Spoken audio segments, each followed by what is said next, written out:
Hey YouTube, it's Penny. I'm recording this on Monday, October 20th.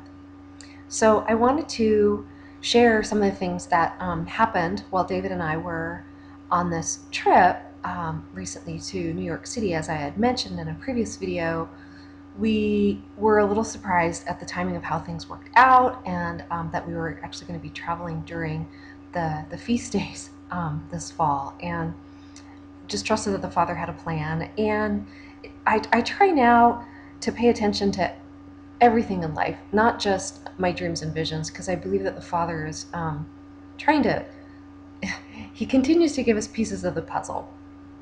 And, I think the reason he does it this way is that he doesn't want the enemy to know his plan. And so he's revealing it to his children bit by bit. So anyway, and I was telling somebody the other day, I feel like I'm still looking at the back of a tapestry, and it's just all strings and knots, and it doesn't make any sense. And I know that one day the Father's going to turn that tapestry around and show me the whole picture, and I'll be like, oh. But right now it's hard because I just, I feel like I try to pull out a little string, and just each one of these videos is a little string of information. So anyway, so let me start with, we left on September 25th, which is my sister's birthday. It's another birthday. And it was the first day of Feast of Trumpets. So the second day of Feast of Trumpets, September 26th, we were in Chicago. That was the first leg of the trip. I'd never been there before. I was expecting, I don't know, a version of Bad Leroy Brown, like the south side of Chicago, murder capital of the world. I don't know what I was expecting, but it's a beautiful city. We were in the downtown area. We went to Navy Pier that day and had lunch there. And I wanted to go there specifically because Annie from the By His Grace channel, I think is what she goes by, has been receiving some stuff from the Lord about Navy Pier, and so I thought that it would be important for us to go there in advance of whatever might happen in the future. So I'm going to show you a picture here that I'll reference later in the video. So we spent a couple of days north of Chicago with David's relatives. So as you know, his mother passed away on February 28th, a year ago, and some of that side of her family couldn't make it up for the funeral. And so we, as we were going through Rosemary's belongings after she passed away, we found out all these old photographs that we had no idea who these people were. And so we thought maybe her relatives in the Chicago area could help us identify some of them. And so we actually rented a house out on the lake. It was beautiful, and got to spend some time with folks that David hasn't seen in years and that I'd never met before. So that was wonderful. On September 29th, we actually went to visit Rosemary's grave in downtown Chicago, and it's a long story about why we had to have her body shipped out to Chicago. And anyway, there's a family plot there, and so I was astonished to realize when we got there that she's buried at the Bohemian National Cemetery. So here's Bohemia again. It's like, what? So I'll show a little map here. Apparently the Kingdom of Bohemia is where the modern-day nations of Austria and the Czech Republic are located, and Rosemary's heritage was Austrian-Hungarian. So I was just paying attention to I always just want to be like, okay, what's the Father showing me here? So it's just another connection to Bohemia. So we ended up driving, we flew from Chicago to Manchester, New Hampshire, for business for David, and then we drove from Manchester down to New London, Connecticut, to catch the ferry over to Long Island. I called my sister from the ferry. I was looking out to the east. It was raining.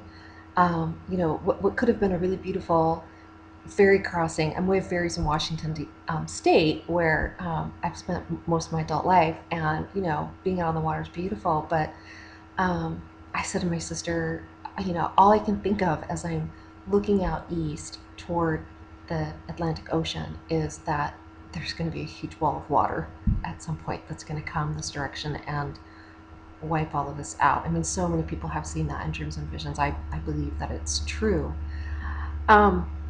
We drove down halfway down Long Island, and we spent the night again for business for David near Deer Park. And this is interesting. As I was looking at things on the map, look what I found.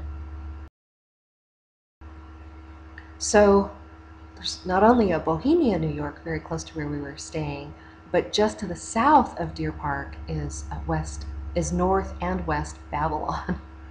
So, the next day, as we're driving into New York City, there's this huge billboard just before we cross the water into Manhattan, where you have to go under the tunnel, or into the tunnel under the water, and it was advertising the new Egypt. And I thought, well, that's appropriate. And it said peace, prosperity, and growth. I didn't have time to take a picture, but when I looked online later, I discovered that it's an ad campaign for Egypt, specifically targeting New York. So as far as I could tell, this ad campaign is only in New York City. And the photos and the Bing images that I found for this were this one on a large display in Times Square, this one on the back of a bus with a license plate beginning with the number 42. You'll like that one, Ray. We check into our hotel. Our address is 311 West 39th Street. So that's pinging with me for a number of reasons, 311 alert attack, and then that number I'd had 34339, and we're staying on West 39th Street. Anyway, the next day, October 3rd, David and I walked down to the Chrysler building, and from there, we walked over to the Grand Central Station, which is on 42nd Street. And when we were in there, there's tons of people, lots of tourists, and we were standing on one end, and I looked across the building to the other end as David was taking pictures, and I was like, there's that Apple logo advertising. There's like the big Apple logo. It was a huge display. I wish we would have walked over there. I'm really sorry that we didn't. But and then on both sides of it were huge displays of this. Well, that might not mean anything to a lot of you, but for those of you who watch Ray's videos, Psalm 34 verse 18, it will. It'll click with you, and I know it'll click with him. So after we left Grand Central Station, we walked down to the Empire State Building. The last two times we've been in New York City, it's been overcast and we haven't been able to go up to the top of the tower. We could have gone, but we wouldn't be able to see anything. So it was a beautiful day that day. It was a little smoggy to one side, but anyway, we went up after standing in line for a very, very long time. We get up there, and as David is, he said, hold on, I'm gonna walk up behind you and take a picture of you. And this is the picture he took. So while David's walking up there, my phone dings, and like, you have mail, ding, and I look down, and ordinarily I would ignore that. I mean, up at the top of the Empire State Building, like I'm really going to read my email, but for some reason, and now I understand that it was providential, I did, and it was from a gentleman named Mario, and I don't know this man very well. I don't know if he's new to my channel, but he's only recently been contacting me. So anyway, it's this prayer, and he says, my phone rang just as I started to read the prayer, so I had to stop recording. Okay, so here's the prayer. I lift David and Penny up in this prayer. Lord, please, Lord, fill their voices and total beings with your spirit, and let their voices be as a consuming fire upon sin, weaknesses, and illnesses, that such sins be burned up into vapor and chaff, and the precious soul of whom they speak to is saved. Let them speak your words unto their own souls with your spirit, and minister and strengthen in their spirit by your love. May they glorify your love for all, always. Amen. And I responded to him and I said, I just received this, and read it as we're standing at the top of the Empire State Building, facing the One World Tower and the Statue of Liberty. And I said, like, this is interesting. And he got back to me and he said, the time was appointed, I believe. He has given a view and shown you your commission. Pray over the saints as the towers of the kingdom of his enemy are under your feet. Yahweh be with you always, Mario. Okay, this towers thing is going to be important, and I'll come back to it. So after we left the Empire State Building, we walked back up to 42nd Street, and we went and we had lunch at Bryant Park, beautiful outdoor park. So we're just finishing lunch, and I look past David across the street, and I'm like, what? This building has this archway, like a gateway, with on both sides of the building the numbers 1111. I'm like, what is that? So we pay the bill and we walk across the street and we go, and I took this picture, and I don't know if you can see, but all the way, I don't know what that is across the top, but all the way down one side are these carvings of January, February, March, like it's a time marker. So 6 on this side and 6 on this side. So here's the photo.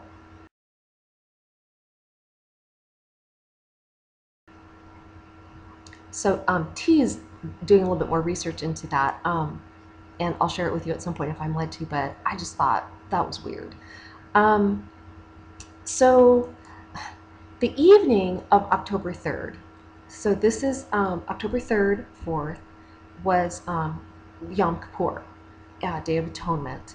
And by the way, I asked the Father, because we had to go out to dinner that night, and a lot of people fast for Yom Kippur, and I was looking in Scripture, both of us were, I'm trying to figure out what does it really mean to afflict your souls?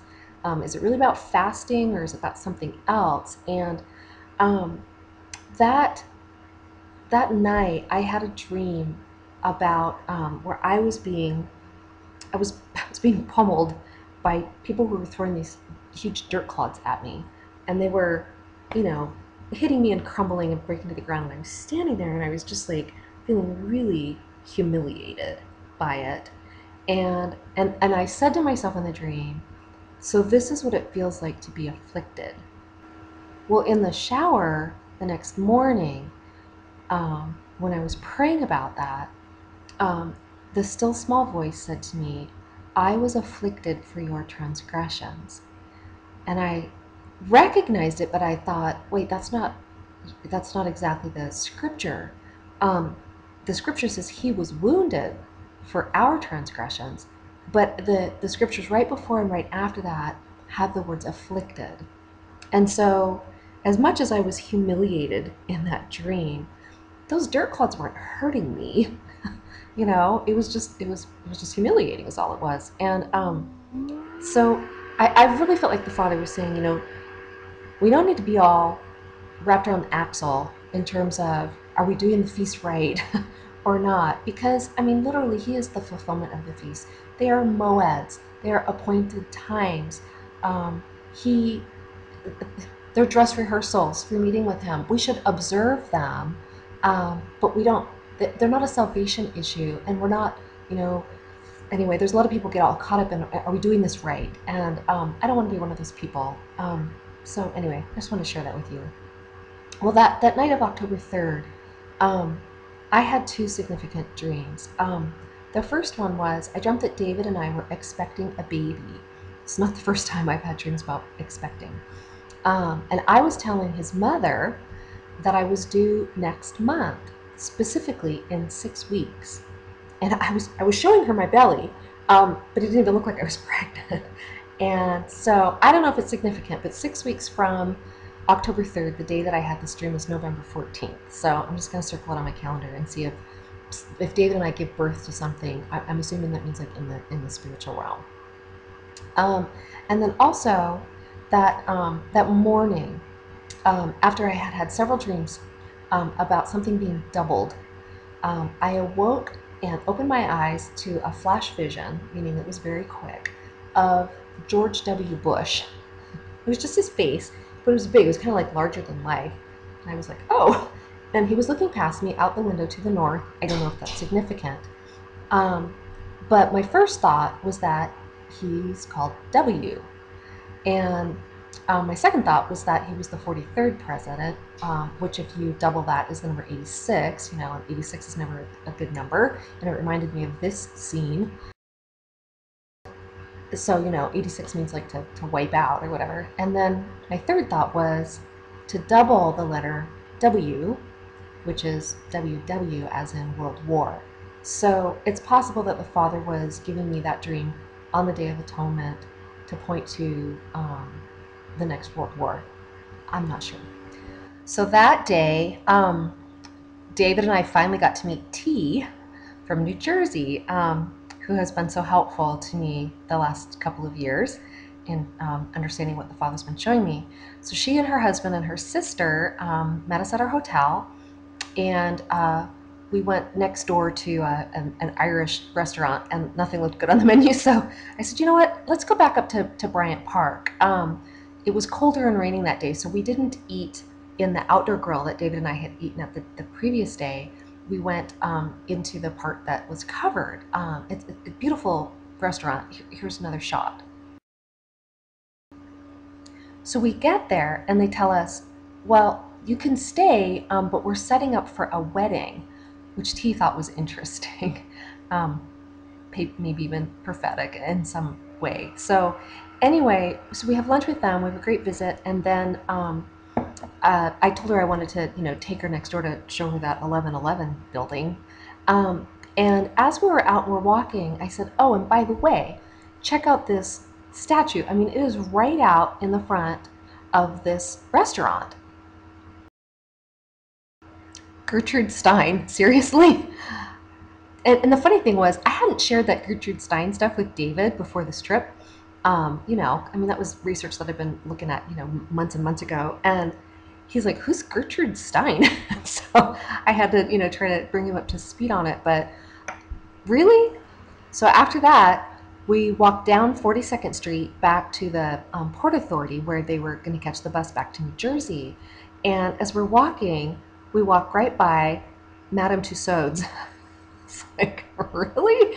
So unbelievable. Remember I told you I found 3 pictures on the internet of that advertising campaign, The New Egypt, which to me is like totally represents, it's basically the same thing as Babylon, right? So here's the 3rd picture I found of that ad campaign, The New Egypt. Right next to Madame Tussauds. So it's like, you just can't make this stuff up. Okay. So the next morning, David and I flew out of JFK to Minneapolis and spent the night there, business, and then flew back to Seattle and spent several days with our home fellowship back in the area, celebrating the Feast of Tabernacles. And by the way, something that I forgot to mention in an earlier video is when I had that in the Marv video, what the first dream that the Father had given me about a gentleman named Marvin. He and his wife used to rent these little cabins out by the ferry dock in Anacortes, Washington, the gateway to the San Juans. Well, my family, when we first moved to Anacortes, actually rented those little cabins for 6 weeks. And I've always thought of them as, it was just a temporary thing. And it's like, oh, that's why you showed me Marvin, because that's where we stayed in temporary dwellings. He was pointing to the Feast of Tabernacles, the Feast of Booths, or temporary dwellings. And the first gentleman to die of the Ebola virus in America happened during the Feast of Tabernacles within hours of the blood moon. So I get that now. So I just wanted to throw that in there. Okay, so we're back in Seattle. On October 6th, I got this message from T, and I hope she doesn't mind me sharing this. She says, I was just in the shower. This is what I hear in my spirit. Tell them they need to run from Babylon. In the shadows of Babylon is a dangerous place to be standing. Shadows is the covering of darkness. The towers cast the shadows. When the towers of the cities come down, those standing in their shadow, under their covering, will also die. We are under the shadow of his wings, Psalm 91. They stand in the shadow of another tree in the garden, a world tree in the middle of the garden, like the tree of the knowledge of good and evil was in the middle of the garden. One that is written about in the parable of the tree in the garden that rose up and towered above the others and provided shade to all under it, but it goes down to hell. It is plucked up by the hand of God. This is the spiritual image. I get the feeling there is also a physical manifestation as well. She goes on to say, on 9/11, when the towers of the city came down, just before this, a warning shot. The planes hit the towers. The planes were the shot that was heard around the world. It was on every station all over the world. We all watched as the towers fell. They say they were explosions or detonations. When the planes hit, many of those in the towers and around them fled or ran away, which totally is, and she did put it in all capitals, knowing that I would get the whole thing about the Sector New York water runaway video. I'll try to link to it if you haven't seen it. She says it was a setup, a false flag shadowing what is coming. Okay, so what she didn't know was that when we were in Chicago, we went up to a building that turned out was the same elevation as the Empire State Building. It's the former John Hancock building. And this is a picture that I took from that building. Notice the buildings and their shadows. And something there's no way T could have known was on September 22nd, I had a dream where people were gathered together and they were singing that song from Lord of the Rings called Mist and Shadow. And the lyrics are, home is behind the world ahead, and there are many paths to tread, through shadow to the edge of night, until the stars are all alight. Mist and shadow, cloud and shade, all shall fade, all shall fade. And so I don't know, I believe the Father, I don't think I'm going back to New York City. I think that was it. I think that was the last time. And I think he's showing us that it's all going to fade. World War III is coming. The towers will come down in lots of cities around the world. And we'll be okay so long as we dwell in the shadow of the Almighty. Is behind the world ahead. There are many paths to tread, through shadow to the edge of night, until the stars are all alight. Mist and shadow, cloud